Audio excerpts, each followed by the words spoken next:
The reading and writing synthesis.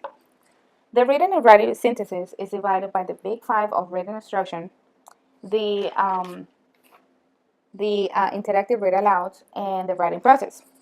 For the big five of reading instruction, I added that, this is the most fundamental, or these are the most fundamental points teachers need to know to understand and teach reading in the elementary grades, or anybody who is at early literacy stage. The big five components are phonemic awareness, phonics, fluency, vocabulary, and comprehension. Phonemic awareness is when the student is being able to manipulate phonemes, or the smallest units of sounds. So here is what the student actually needs to understand, that even though a letter has different amount of letters, the phoneme is actually the sound of that word, and not the sounds of each letter.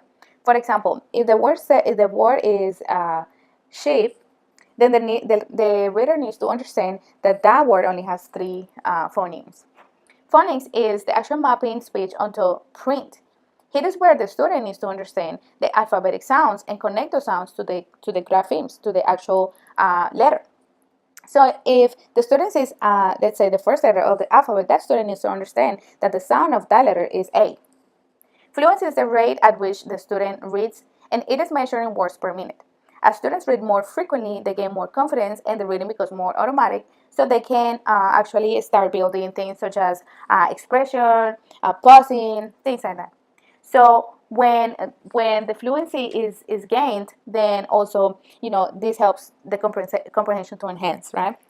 The vocabulary is when the student is gaining a higher understanding of receptive or productive vocabulary.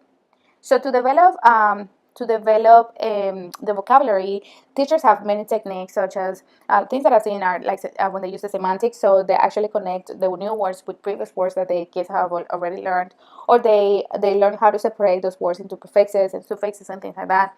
And they actually start creating word walls that help students, develop that receptive vocabulary when they're reading. So receptive is when the kids are able to understand words when they're actually reading, and the productive vocabulary is when they're actually, using more words when they're speaking. The comprehension is the main goal of the reading, and it is the understanding of what is read, what the student is reading, and involves all the previous terms I just mentioned. The interactive read aloud, consists of shared reading and guided reading.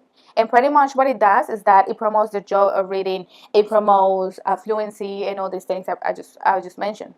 This is pretty much the foundation of a community that shares literary understanding through thinking, through talking, through thinking aloud, things like that. So within the interactive aloud, as I said before, is included the shared reading, which is where the students are reading together as a whole class, and then the guided reading, which is a small groups with small groups. Then finally, we have the writing process. So the writing process is when the student starts developing that writing. So let's say when they are actually writing a paper, for example, they need to understand that there are different processes. There are different parts of the writing for them to organize the piece and finally publish it, right? So, for example, the writing process begins by the drafting. So, the drafting is actually when the student is brainstorming ideas, is starting to add details to that piece. It has main ideas. It's starting to write the topic sentence. What is the person going to talk about? What are the details? Things like that. So then the editing and the revising and the editing comes, and this is a part where the student is actually organizing his ideas, and then when the student is finally organizing, the run-ons and misspell words and capitalizing or things like that. So finally, when this draft is being edited, then the student can actually publish it. So I think this is all for the synthesis, and the biggest idea here is that everything goes linked together. To be able to be a good writer, we have to be a good reader, so we can learn from good authors what a good writer should be about.